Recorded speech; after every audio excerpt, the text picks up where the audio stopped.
London সফরের কিছু কিছু বিষয়ে আমরা আপত্তি জানিয়ে এবং প্রশ্ন করে একটা বিবৃতি আমরা দিয়েছি। সেই বিবৃতিটাই হচ্ছে ওনার লন্ডন সফরের ব্যাপারে আমাদের অফিসিয়াল স্ট্যান্ড, এবং এটা আমাদের নির্বাহী বৈঠকে হাইস্ট বডি, যেটা আমাদের অ্যাপেক্স বডি, সেই নির্বাহী বৈঠকের সিদ্ধান্ত ভিত্তিতেই এটা এবং অ্যাপ্রুভালের ভিত্তিতেই সেই স্টেটমেন্ট আমরা দিয়েছি।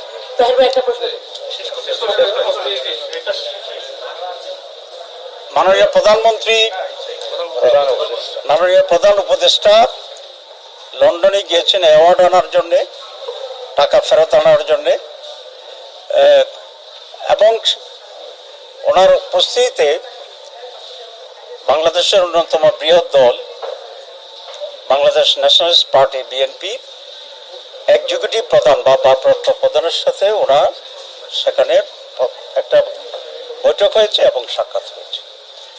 এটাকে আমরা ওয়েলকাম করেছি এবং মিটিংয়ের আগের দিন অনেকগুলো পত্রিকায়, বিশেষ করে প্রথম আলোতে আমার বক্তব্য, ওয়েলকামিং বক্তব্য খুব স্পষ্ট হয়েছে। 2, নির্বাচনের তারিখের ব্যাপারে উনি যে কথা বলেছেন, ডেটের ব্যাপারেও আমাদের তেমন কোনো আপত্তি নেই, কারণ আমরা তো ডিসেম্বর টু এপ্রিল ফ্লেক্সিবিলিটি রেখে নির্বাচনের তারিখ ঘোষণার জন্য আমরা প্রস্তাব করেছিলাম। সুতরাং ডিসেম্বর হইলেও এটা আমাদের দাবির ভিতরেই হইত। এখন যে ফেব্রুয়ারির ব্যাপারে করার কিছু শর্ত সাপেক্ষে যে ফেব্রুয়ারির কথা বলা হয়েছে, সেখানেও আমাদের প্রস্তাবের ভিতরেই আছে। এপ্রিলে যদি হয়তো যেটা উনি ছিলেন সেটাও আমাদের প্রস্তাবের ভিতরেই ছিল। সুতরাং ডেটের ব্যাপারে বাংলাদেশ জামাত ইসলামী পূর্বাহ্নেই একটা টাইমলাইন দিয়েছে, আর আমরা বলেছিলাম আমরা একটা পার্টিকুলার ডেটে ওনাকে ডিকটেট করতে চাই না, রিজিড থাকতে চাই না, আমরা ফ্লেক্সিবিলিটিকে আমরা অ্যাকসেপ্ট করি। এখানেও আমাদের কোনো তেমন আপত্তি নেই। আমরা যে জায়গাতে প্রশ্ন তুলেছি যে উনি জাতির উদ্দেশ্যে একটা ভাষণ দিয়েছেন, ভাষণ দিয়েই টেলিভিশনে একটা তারিখ ঘোষণা করছেন। তো এখানে যদি কোনো পরিবর্তন হয় আলাপ আলোচনার মাধ্যমে, এটা হতেই পারে। বিএনপি একটি বড় দল, তাদেরও দাবি ছিল, এবং আলোচনা করে উনি যদি কনভিন্সড হন যে এটা চেঞ্জ হতে পারে, হতে পারে, এখানে আমাদের কোনো কথা নেই। কিন্তু সেটা ভালো হইতেও যেহেতু উনি একটা টেলিভিশনে কমিটমেন্ট করেছিলেন, বাংলাদেশে এসে আবার কথাবার্তা বলে এটাকে উনি রিভাইজ করতে পারতেন।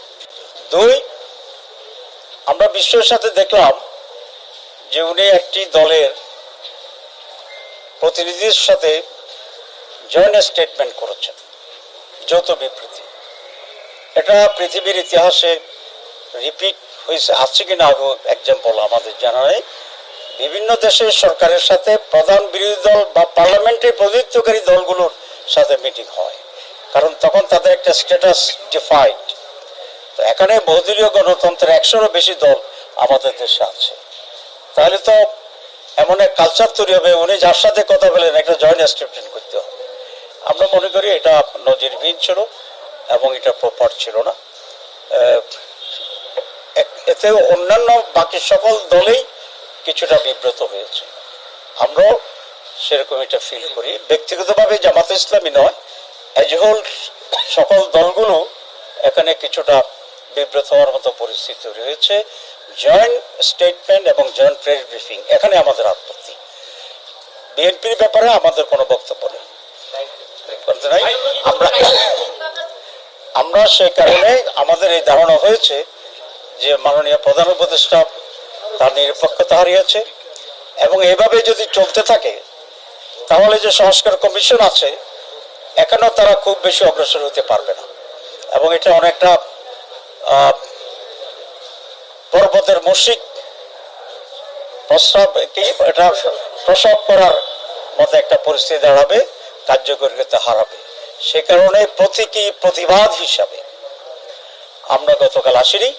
এর মধ্যে আমাদের সাথে ইন্টারিম গভর্নমেন্টের অনেক ঊর্ধ্বতন ব্যক্তিরা যোগাযোগ করেছেন, এবং কাল দুপুরে মাননীয় প্রধান উপদেষ্টা আমাদের মাননীয় আমিরের সাথে ফোনে কথা বলেছেন, এবং কথা বলে আমরা আমাদের কথা বলেছি, উনি কিছুটা রিয়েলাইজ করেছেন এবং উনি এটা আশ্বস্ত করেছেন যে ওনার সরকার নিরপেক্ষ সরকার, ওনারা কোনো বিশেষ দল বা গোষ্ঠীর প্রতি ইনক্লাইন না।